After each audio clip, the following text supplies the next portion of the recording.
Hello, this is Jackie B. Peterson, author of Better, Smarter, Richer, 7 Business Principles for Solo and Creative Entrepreneurs. It's my mission to help solos, those of you in one-person businesses, understand and apply the 7 solo business principles to your enterprises so that you can find financial success. I'm also interested in having more of you understand the flexibility, the variety, and the opportunities open to you as a solo business. Sometimes we think those businesses don't have much credibility, but that's not true in today's world. Solo businesses are operated by some 22 million people in the country, and it might be just exactly the right thing for you. So when you listen to me and my guests on Solo Pro Radio, you get a pretty good idea of the wide variety of ways that people are operating solo businesses. It's really exciting. So I hope you visit my website, www.bettersmarterricher.com. There you can download the free ebook outlining the 7 principles. You know, solo businesses are definitely different than traditional businesses. On the website, you can also sign up for our free newsletter and join the conversation on the blog. It's pretty lively. Also, of course, stay tuned to this weekly radio show, which is posted weekly to www.soloproradio.com. So, today, we're going to have a discussion with Daveena Tauber. Daveena is a lifelong word nerd. I love that. She studied literature at Reed and Lewis and Clark colleges and then went on to earn a Ph.D. in early modern British literature at Rutgers University. 3 years ago, she founded ScholarStudio, which is a consultancy that provides writing, coaching, and consulting to individuals and institutions nationally and internationally. She works with writers in a wide variety of fields to produce writing for specialized contexts, such as academia, nonprofits, and business environments. To add spice to her life, Daveena has been a serious student of Argentine tango for 3 years. I love that. I think that's just very exciting. And she is known for her ability to connect with people using humor, empathy, and insight. I know you're going to enjoy our discussion today. Hello, Daveena, and thanks for being here. Hi, good morning, Jackie. Thanks for having me. Oh, I think this is going to be fun. I love what you've done with your career. And, absolutely, thank you. I'm just very excited about you being able to take a skill set and turn it into a viable business. So many people I talk to just can't figure out how they can take the knowledge that they've been acquiring their whole life and turn it into something in coaching, teaching, training, talking about mentoring, doing for, all the different ways that we work, and they can't figure out that people are really interested in their expertise. And, you've just done that so seamlessly and so beautifully. I'm just proud of you. Thank you, Jackie. I'm excited to talk about this journey. Yeah. So talk about, what led you to, getting your Ph.D. at Rutgers. That's quite a journey. How'd you do that? It was quite a journey. Well, I'll just start by saying that I grew up in Northern California, and I have been a word nerd since I was a child. As a little girl, I had what I thought were mystical experiences where big words would come into my head, and then I would go look them up and write them down in this little book that I still have. And looking back, I don't know if they were mystical experiences or whether I had actually been exposed to those words and just didn't remember them. But I was fascinated with language, fascinated with reading my mom's antique book collection, and particularly interested in archaic uses of language. All of my parents and step-parents were actually craftspeople and visual artists. So my dad's a photographer. My mom is a ceramicist and multimedia artist. My stepmother is a phenomenally talented ceramicist. There are lots of other people in my life doing very visual and tactile work, and yet somehow I ended up with this literary bent. So I was really the word slinger in the family, and I was very much involved with writing throughout my education. So through grammar school, where I was writing a novel, and high school, where I was heavily involved in creative writing, and then on into college. But early on, I visualized myself doing some kind of counseling or social work. And initially, when I went to college, I had intended to be a psychology major. But when I showed up at Reed, what I found was that at that time the psych department consisted of this giant basement full of rat cages. And I knew that I didn't want to work with rats. I wanted to work with people. So I just did the obvious thing and became an English major, and that was that. I never really looked back. And I was absolutely in love with studying literature and language, and I actually took 3 years off between my sophomore and junior year, so I have a bit of an unusual educational trajectory. And during those 3 years, I worked in publishing, I traveled, and I did a huge amount of self-education.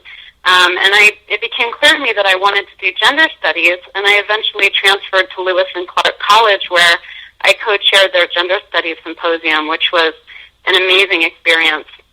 I was fortunate to have wonderful mentorship at Lewis and Clark, and I went on to Rutgers University, where paradoxically I fell in love with literature by dead white men and ended up writing my Ph.D. dissertation on Milton.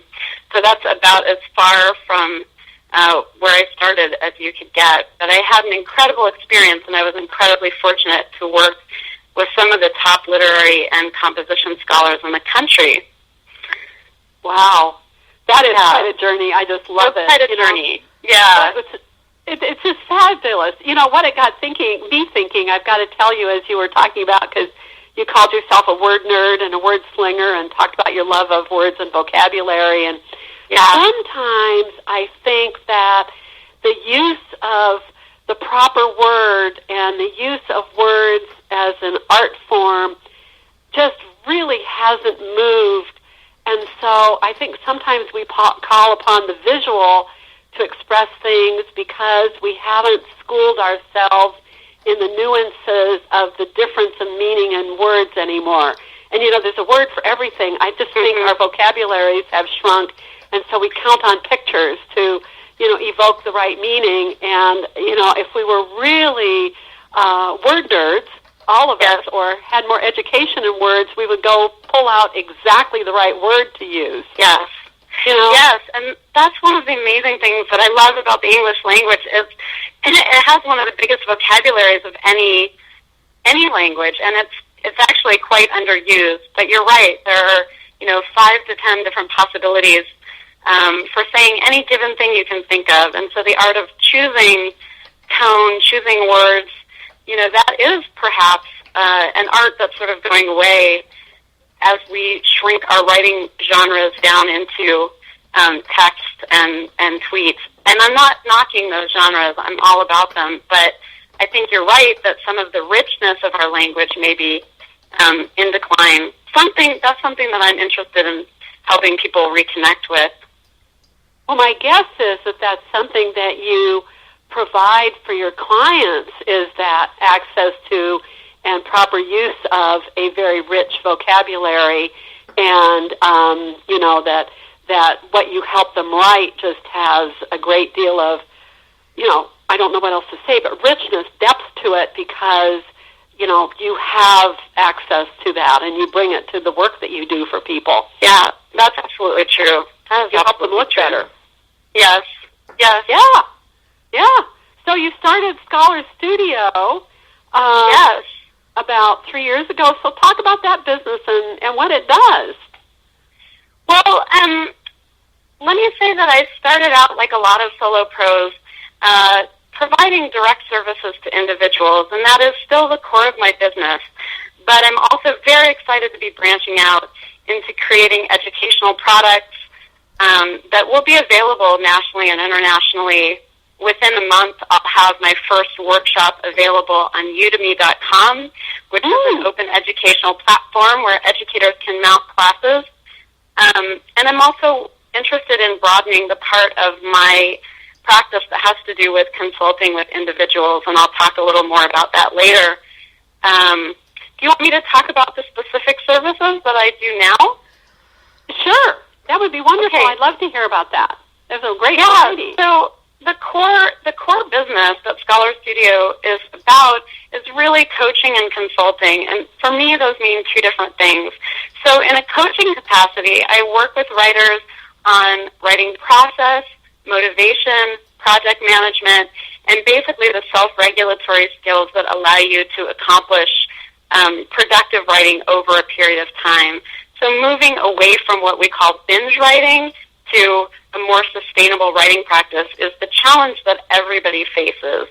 If we wait for inspiration to come, we often don't write very much. So the question is, how do we get people to show up every day and know that the muse shows up some days and not other days, but we have to keep writing regardless?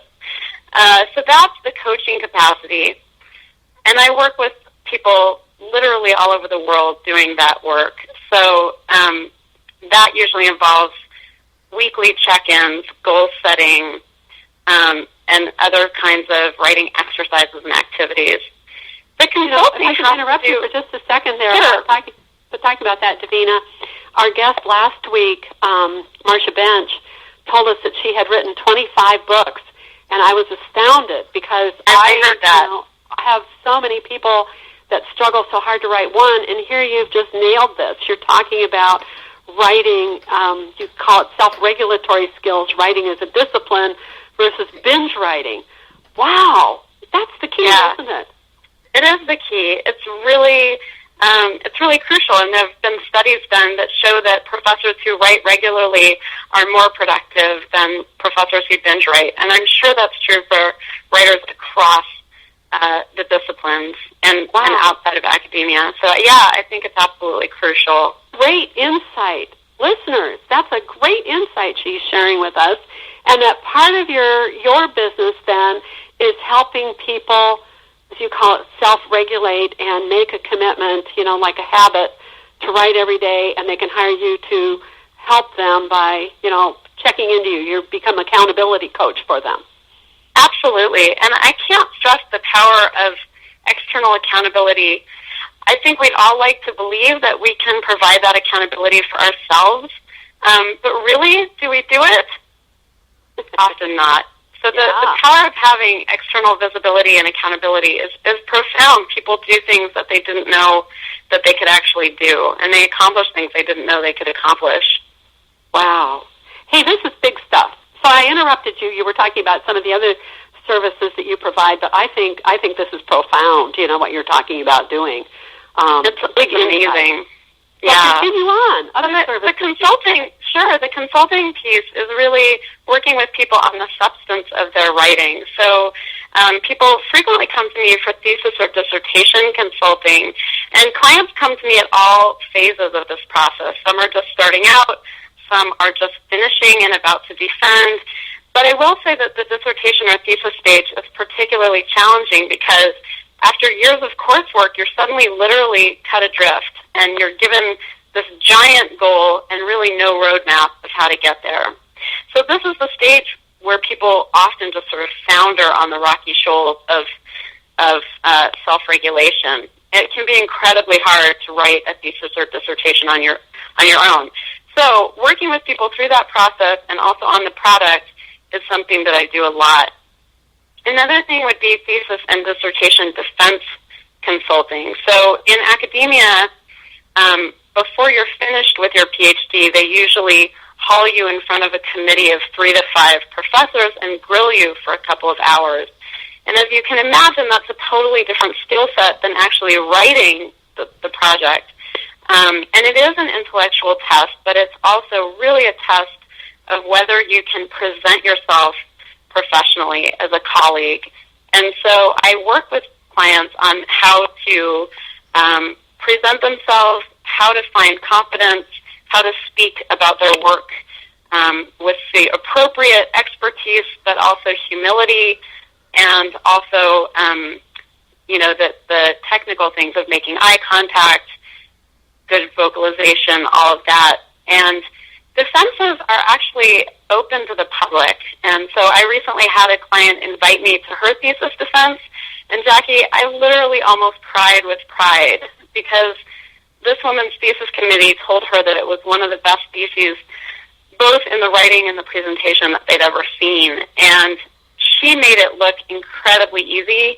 But the reality is that we had spent several weeks practicing her presentation over and over and revising her slides and giving feedback. So investing in some preparation time can make a huge difference for people in their defense process.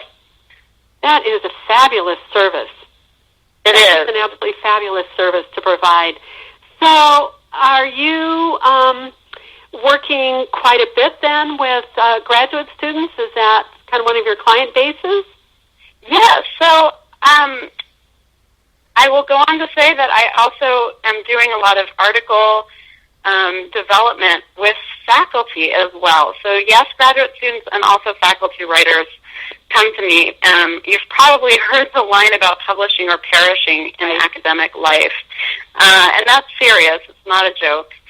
So again, as much as people tend to, as frustrating as graduate school is, imagine that you're a young faculty member, you're in a new job, and suddenly you have all this pressure to publish, and your avenues for support and feedback are actually more limited than those of grad students. So you no longer have a peer group immediately available. So faculty are another client base who often come, and I've worked with many faculty on developing articles for submission, and often that's a process of taking material from the dissertation and repackaging it to send out. So that's another client base. I also do admissions coaching, so I work on helping clients craft admissions or application statements for graduate school, for postdocs, fellowships, scholarships, pretty much you name it. I recently, so that's another client base, and that's been a fun adventure. I recently had a family in the Midwest hire me to work with their niece and nephew who live in Iran, who want to go to graduate school in literary studies in the United States. And so the fun adventure there was not just that these were international students, but also that they're a married couple. So, of course, their chances of getting into the same school were very minimal. So we looked at creating an application strategy for them that involved applying to clusters of universities with the hope that they could live in the same city and maybe attend different schools. So I help people decide where to apply, how many schools to apply for, and organize what can be an overwhelming process of applying to graduate programs. And what I like that you said about what you do is that, again, you didn't do the tactics and implementation so much as you help them develop a strategy. You know, how many schools, what kind of schools. You know, so I hear, Daveena, in everything that you're saying, you move people to thinking about the context of the strategy within which they're doing something, because then they can make decisions about should I do A or B, and the question is, does it fit with my strategy? And, Absolutely. in coaching small businesses, so many of them go do before they think about what they're going to do or how they're going to do it, and, they just get in trouble or they're spinning their wheels. And again, you've said, no, we develop the strategic thoughts, the strategic plan, then that gives us guidance on how we're going to implement. So I'm sure that's very valuable to your clients. Yeah, it is. And having somebody to think through these things with is crucial. It's really hard to do on your own. So having somebody who knows the system inside but, isn't immediately a faculty member or an administrator can be incredibly helpful. Yes, that's fabulous. So, one of the things I know is that a lot of universities have writing centers.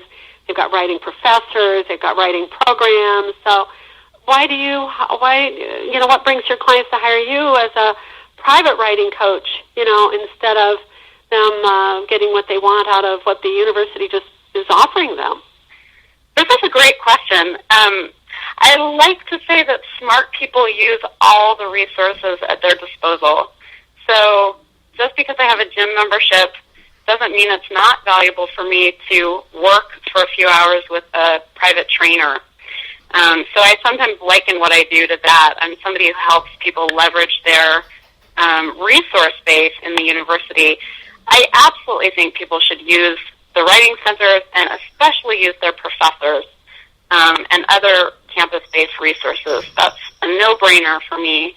But what I do hear repeatedly from my clients is that especially from graduate students, is that when they go to the Writing Center is not set up to help them with the kind of writing that they do. So they may be limited to an hour a week or an hour every few weeks. They're not going to have the same person every time. Nobody's going to get that sort of big overview of their work, let alone read, a couple 100-page document in excruciating detail. So that's one thing, is that I'm really offering a different quality of service. But I will say that there is something also incredibly powerful about one-to-one instruction and coaching.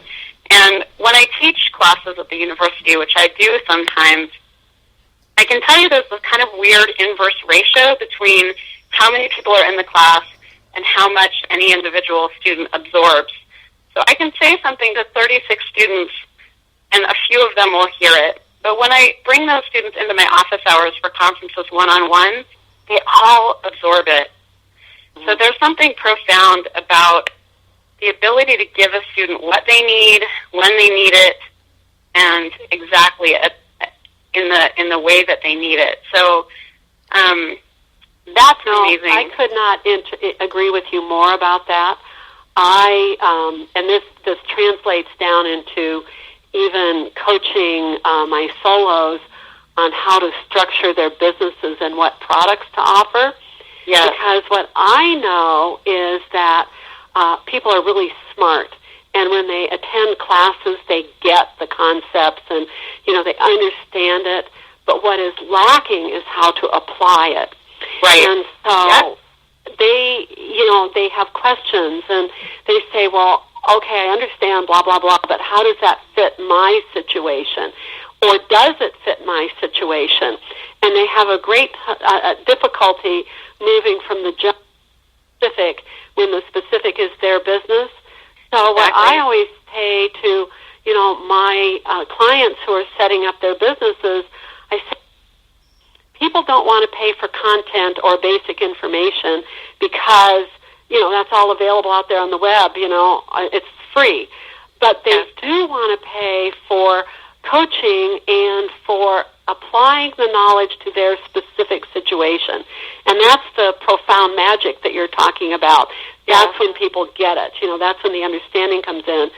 So it's a fabulous. Sure. Yeah, it's amazing because let's face it, as you say, I mean, sometimes students have writing classes or research method classes available at the graduate level, although sometimes not. It's completely not systematized in American higher ed right now. But even if they do have those classes available, there's often a delay between when they get the information and when they need it. They might not need it for months or years later. And then, A, do they remember it?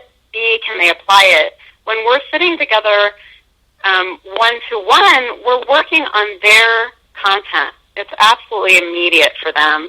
And I'm bringing in all the tools that they need at that moment to move their content forward. And that might be that we spend time on library databases and I show them amazing tools for actually surfacing the materials that they need when they get stuck in their research.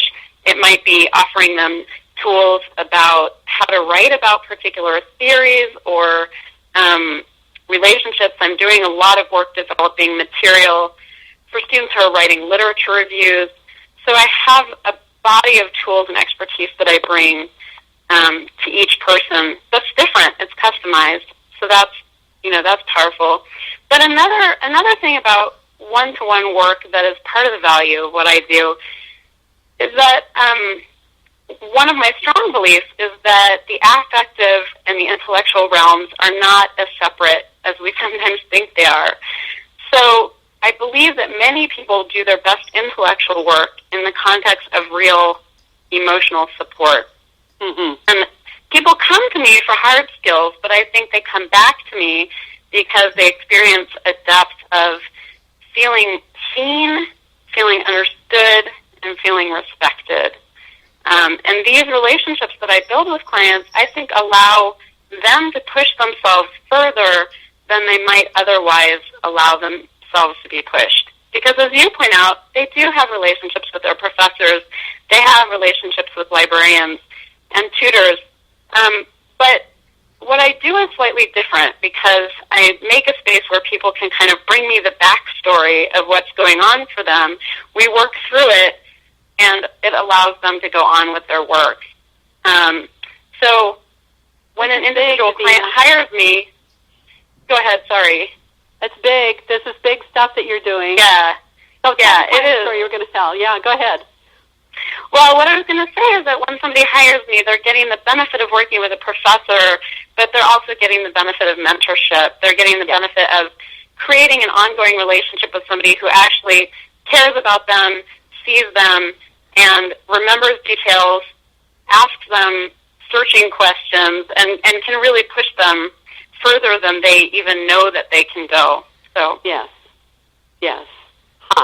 That's truly wonderful. What fabulous work. So you're working with a lot of clients. I mean, how do they hire you? Do you have a structure or a system, or do you offer packages of services? I mean, how do people hire you? Yes, I do. So, like a lot of coaches, I set up packages where we usually set a weekly or a bi-weekly meeting date. We check in, we do assignments, we may do timed writing together, and that happens both in person and virtually. So I wrote up a bid for somebody this morning in Russia. I just worked with a client in Norway who was completing his dissertation at Cambridge and needed help integrating feedback from his oral defense. 3 different faculty had given him feedback, and he was struggling with how to integrate all that into the final revisions. So, absolutely, I set up packages for clients based on what they need. And one of the things I love about doing this is that I have the flexibility to meet clients where they are. So the packages that I set up are really tailored to their needs at that time, and they may change over time. So clients may do an intensive project with me and then come back a year later because they're applying for another program and want to do some work around that. That's great. So you can not only meet their needs with the content of what you're doing, but also with the form of what you're doing, so that you can tailor a package, of services specifically to what they need. They must feel very honored, to have that happen. I feel very honored. I love the work I do, and I feel very, very lucky to get to help people in this way. So how do people find you? Well, that's a great question, too. Initially, I started my business locally. I started getting invited to do workshops at local universities, and from that grew a mailing list that is still growing. And I, like a lot of people, have looked into different outreach and marketing strategies, and I'd be happy to share what I'm doing or what I've decided not to do. Every one of those solos has the same issue of how do we find our clients. So tell us what's working for you. Okay, well, first I'll tell you that I looked into doing some Google AdWords, and what I found was that the search traffic on my keywords is very low, meaning that the cost per click to buy exposure is very high, and I decided not to do that. So I've this summer taken 2 big initiatives into the world of marketing. One is that I have hired a wonderful solopreneur named Charisse Tooze of Tooze Films, Tooze, to produce a 3-minute promo video for my website. And that has been an extraordinary process in so many regards. It's meant connecting with the professors who have recommended me and hired me to do workshops. It's meant connecting with clients and then bringing them in to do interviews. And I can tell you that I have pretty much cried through every single one of those interviews. Listening to my clients talk on film about their connection to me has been extraordinary, because I like to say you can't pay people to say nice things about you. I guess technically you could, but I didn't have to because the work speaks through the people that I work with, and that's been extraordinary. How empowering to you. Yeah, it's been quite amazing. And that video is not done yet. It hopefully will be done in the next month or two. So that's been a big jump for me.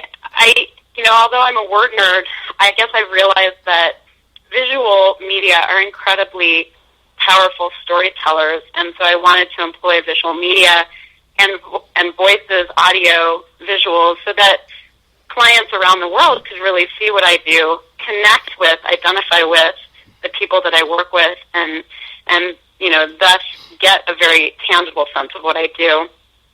The other is that, I started looking at LinkedIn early this summer, and initially I thought, well, this isn't really valuable to self-employed people, because I thought, well, this is really about industry and keywords and resumes, and I'm not in that milieu. But I noticed that tons of people on LinkedIn identify themselves as graduate students or faculty or higher administrators. And so I started just asking for connections, asking for links with people, and to my surprise, almost everybody asked was completely willing to link with me. And then I thought, well, I've got all these links just sitting there, and I thought, this is really stupid. I need to do something with these. So I developed what I'm calling a LinkedIn campaign.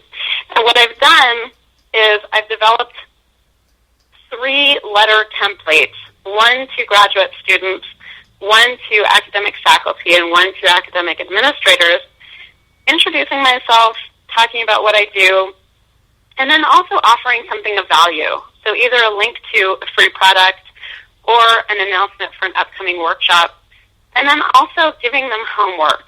So the homework is, I would love it if you would bookmark my website as a resource for yourself and for colleagues. And I've been amazed at how many people are willing to write back to me and just say, thank you for introducing yourself.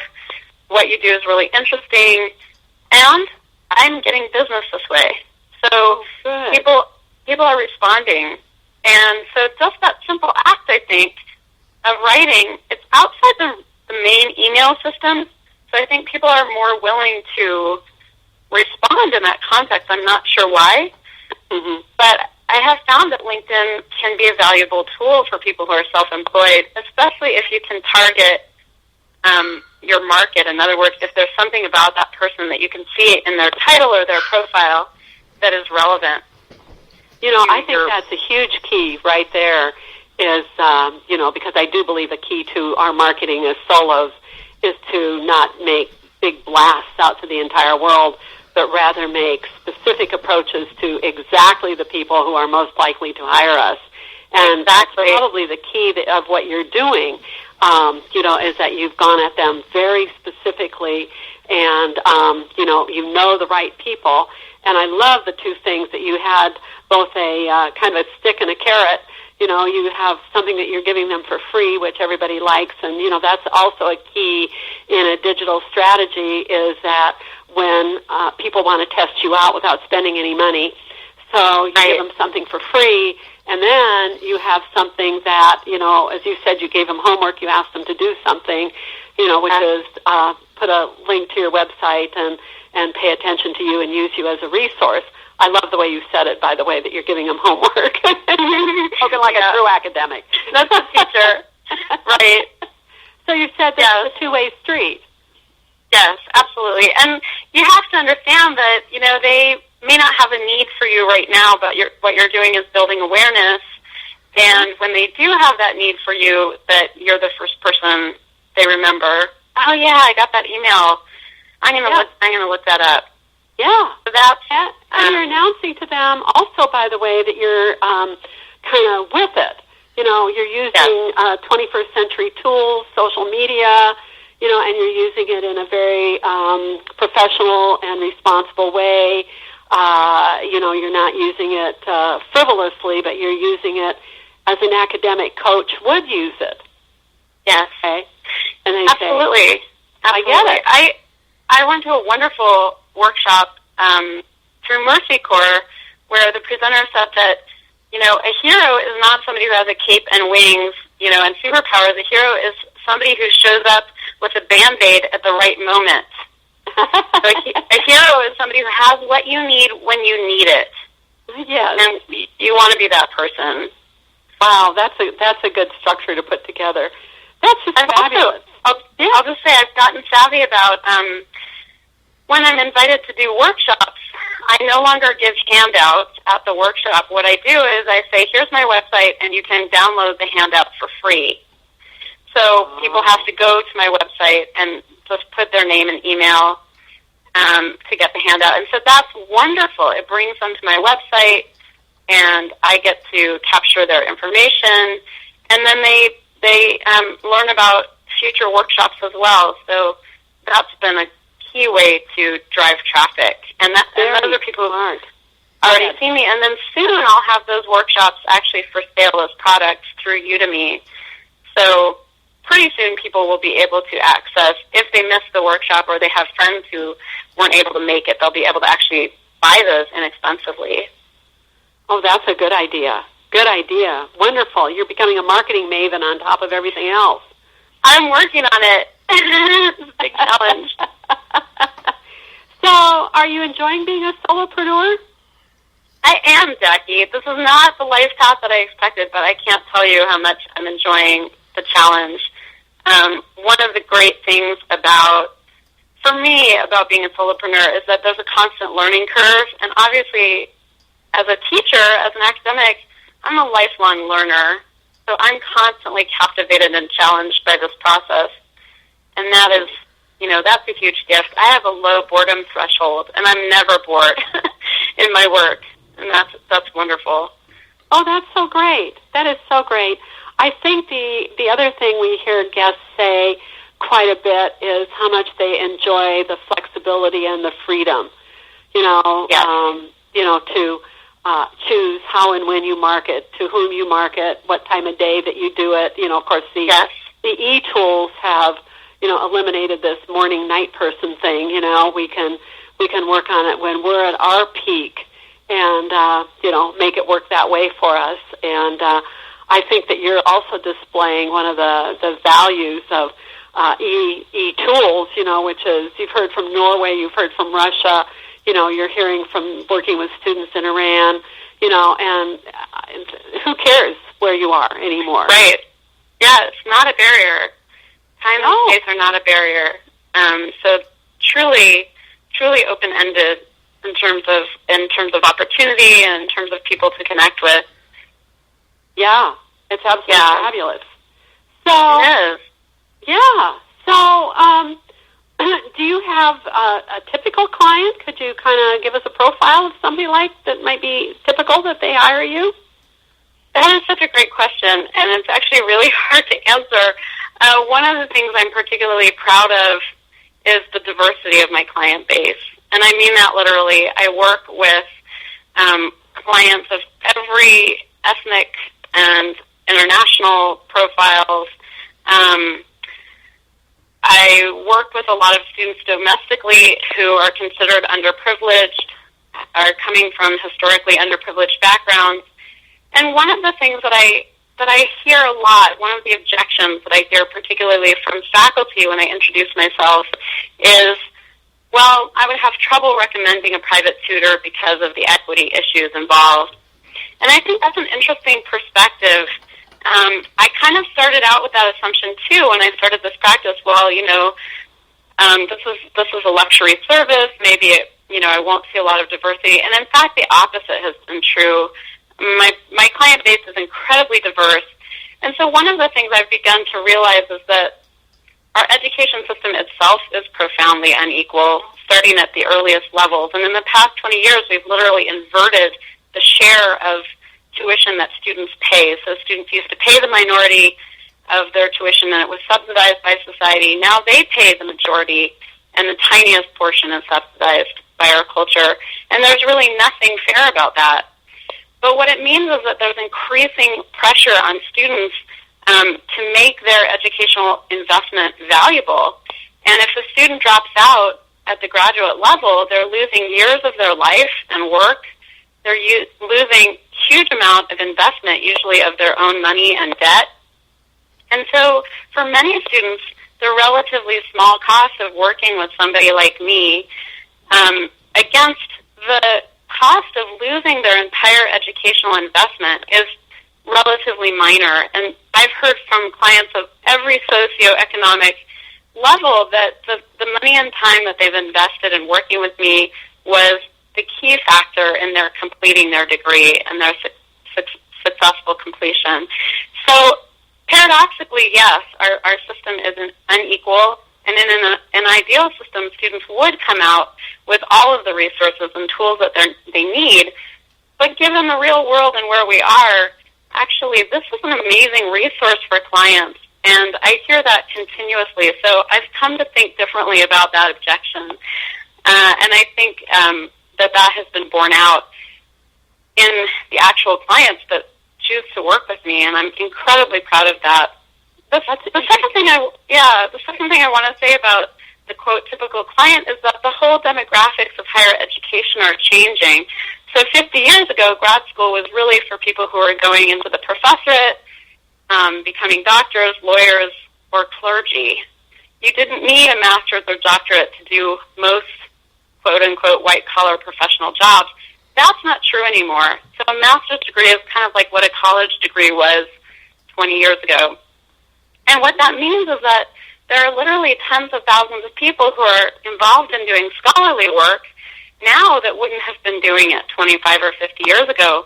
And what they may not realize is that the road to their profession leads directly through academia. And so on the way to becoming a professional, they actually also have to become a scholar and learn how to do scholarly work. And unfortunately, the university is still functioning under the assumption, the kind of old model in which admission to graduate school signified that you were already a scholar and that you already had the skills to complete successfully.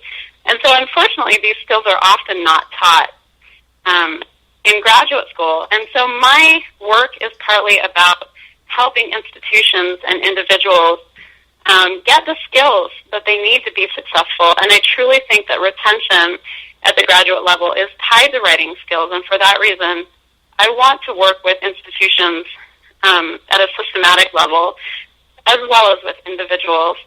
So my practice really spans both the pre-professional fields and the traditional academic fields, and I see clients in both of those groups.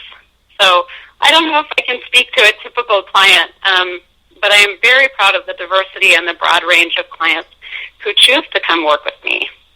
You know, I love that, and you know what, as you're talking about what has changed in higher education, it seems to me that it's very important for the schools to have a high rate of retaining and graduating students. I know, I'm part of the community college, and the community college in the past have received their funding based on, as a process measure, how many full-time equivalent students did you have?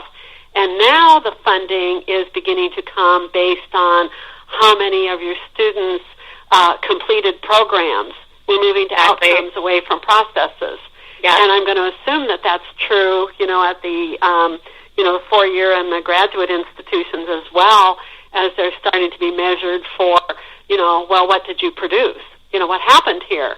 And so I would think they would be very interested in having resources like you who have a high degree of helping their students achieve outcomes, actually graduate and get successfully through the program. That's very true. That's very true. Yeah. Yeah. Yeah, I mean, that is my hope. And whether institutions actually are willing to place money behind those values is really an open question in this era of, public disinvestment. So, that's one of my challenges really, is to reach out to universities in that way. One thing people often say is that professors tend not to be very entrepreneurial, and I think, historically that was really true. Going into academia was really a ticket into lifetime employment, usually at a single institution, and that has totally changed. So I think it's actually quite logical for people coming out of grad school to see themselves as educational entrepreneurs.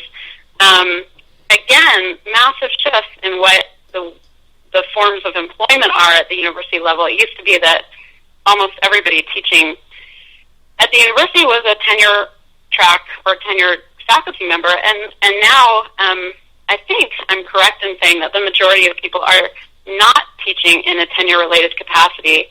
So what that means is that we're looking at a huge class of what I call the professional poor, that is people with Ph.D.s who are teaching, a few classes at different universities, who have no benefits, and who are really disenfranchised in the university.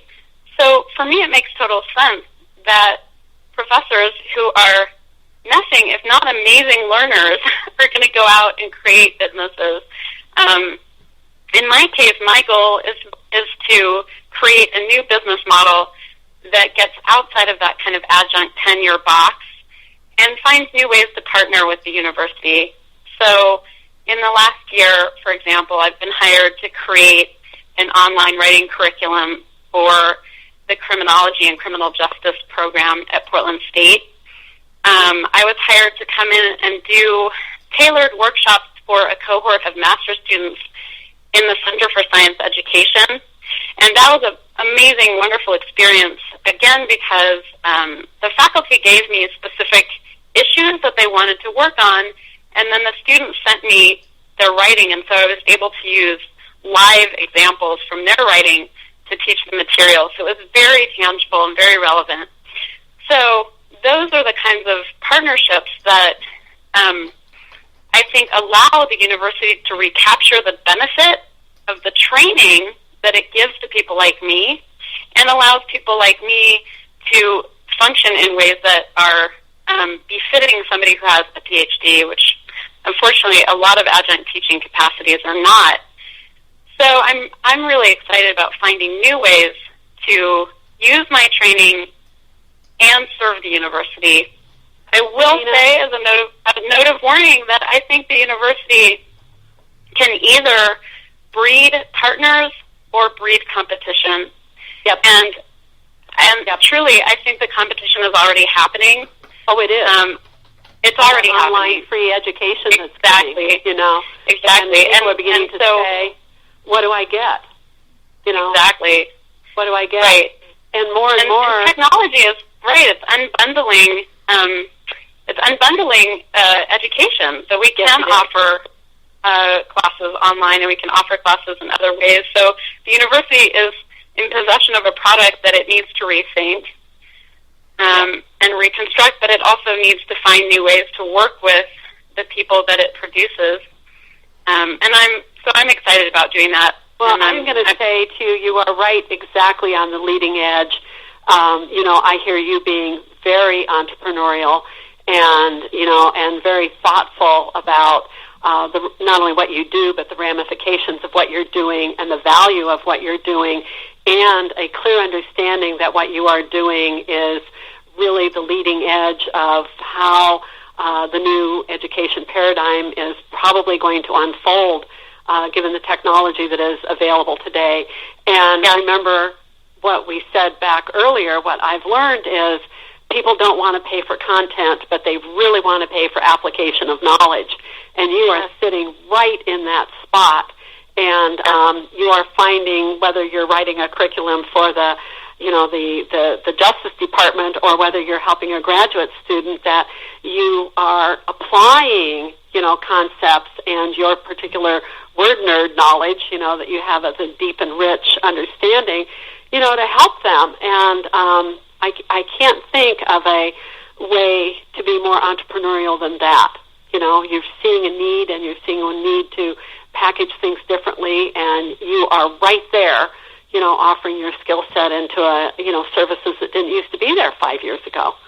This is true. And in some ways, I think academia is probably the hardest place to be entrepreneurial in some ways. And so I feel like if I can do it, then it can be done. It should be that may inspiring be, to other but people. I think you're discounting both your skill set and your vision and your ability to synthesize change that is happening on a wide variety of fronts, and what I see you having the ability and hear you having the ability to do today is connect those dots and, make a new product offering out of what might look to other people like disparate thoughts and movements, and you're saying, no, wait a minute, there's the seed for a new service there, and I'm going to step forward and provide it and show the way. Yeah, so absolutely. You're a pioneer out there, Daveena. Yeah, yeah. Oh, I'm just thrilled. That's exciting. I often feel talking to my interviewees on the radio that I get a whole lot more insight, and I think I've just had some big ahas come from the way that you're explaining this. So I get a lot out of this. Yeah, that's great.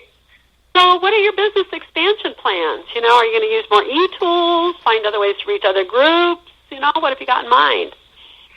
Well, I want to expand into capturing some of the workshops that I've developed over the last couple of years. So the first step is to capture those and really make them available through open source platforms like Udemy. I have my first one coming out, I hope, within the month. That will be a workshop on writing the literature review, which is one of the gnarliest, knottiest problems that dissertation students face. And I'm hoping that I can capture other workshops that I've done.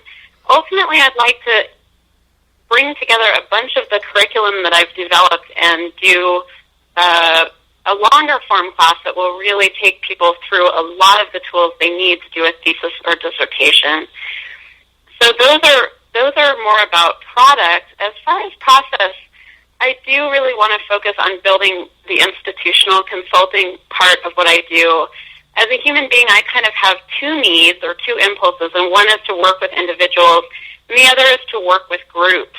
Mm-hmm. And I discovered a passion for public speaking actually when I was in high school, and my peer counseling group had to go begging to the district for funding every year. And so I've always had, a kind of a performative part of what I do, and I really miss that when I'm only working with individuals.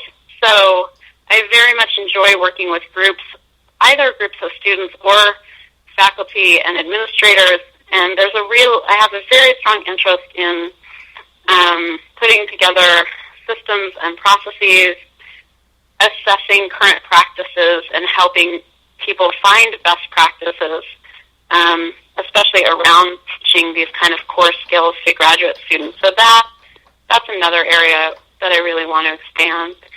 So you're talking about finding ways to train the trainer, we might call it, of teaching people how to do a better job. Yes. Okay. That's pretty fantastic. And finding a way to do that, actually, when you talk about campaigns, I have a campaign that is just launching this moment, and I've put together a Better, Smarter, Richer, deepened and annotated and detailed facilitators guide so that instructors and teachers of entrepreneurship can lead and their students through the Better, Smarter, Richer workshop. And so I have a campaign going right now. This is a Train the Trainer thing of offering the facilitator's guide plus some books plus access to my online course. And I'm offering it particularly to the community of entrepreneur educators in community colleges. And it's my first ever campaign, and we're using a lot of the LinkedIn strategies that you talked about, and I'm going to go to talk at the conference in North Carolina on the 12th and the 13th of October. And so I'm working on reaching, that same type of audience of, the people who would be teaching entrepreneurship to solopreneurs. And I'm holding my breath. Right. Well, I think, as solos, again, we often start with direct service to individuals, and then we realize that there are sort of bigger systems that work, and ultimately we want to impact those systems. So I hear, or I really identify with what you're talking about. It's going to the root of the issue and making these ideas available on a broader basis. Yes. So I'm just exactly in that same spot, and Yeah. I'll report back and let you know how it Yeah, goes. absolutely. So, Daveena, I've had a wonderful time chatting with you today. I've gained lots of insights and much more, even more, because my respect has always been very high for what you're doing, but it's even more polished than it was before, so it's been delightful. But if some of our listeners are eager to contact you after hearing this, how can they find you? Yeah, so the best way to find me is at my website, which is personalprofessorpdx.com. And when they go there, they will see the list of upcoming workshops I'm doing. On October 8th, I'll be doing a workshop on writing the literature review. That's through the Office of Graduate Studies at Portland State. And I'm very excited to say there's a video trailer that people can watch of that workshop. October 18th, I'll be doing a workshop on writing and citing to avoid plagiarism through the Technology Management Seminar series at PSU. Both of those workshops are free, so I encourage people to go to the website and look for those. On November 12th, I'll be doing a business writing workshop through the Merrillhurst University Professional Development Center. And on November 26th, I'll be doing a storytelling for business applications workshop, again through Merrillhurst. And there's information and registration information on the website, again, personalprofessorpdx.com. And I really appreciate your taking the time. It's been a total pleasure to talk to you, Jackie. Oh, it's been great fun for me too, Daveena. So, listeners, we've had a great show today, and a lot of insights and learning how Daveena has applied the principles of solopreneurship to her business and to the field of higher education. This has been quite exciting. So I want to remind you that you've been listening to Solo Pro Radio, and this is Jackie B. Peterson. I'm the author of Better, Smarter, Richer, 7 Business Principles for Solo and Creative Entrepreneurs, and that I also have a couple of events coming up. I'm going to be in Astoria on November 5th with the SBDC at the community college down there, and we'll be speaking about Better, Smarter, Richer and the principles and how they work for solopreneurs. In fact, not only work, they're essential for solopreneurs to find financial success. And on November 18th, I'm going to be speaking with the Sylvania campus of Portland Community College in a program they call the Ageless Network, because I am talking to encore entrepreneurs as well as their subset of solos. Solopreneurship is a fabulous way for encores, those of you 50-plus, to be in business. So that's what we're going to be talking about. In the meantime, please visit the website, www.bettersmarterricher.com. You will see these events on their calendar. You can also download our free ebook and sign up for the free newsletter and join the conversation on the blog. We would love to hear from you. And we will be again on the radio next Wednesday, and we're going to talk to Hillary Hutchinson. I know that you will enjoy that discussion as well. I get all excited about talking to solos and all the various different ways that they are successful in business.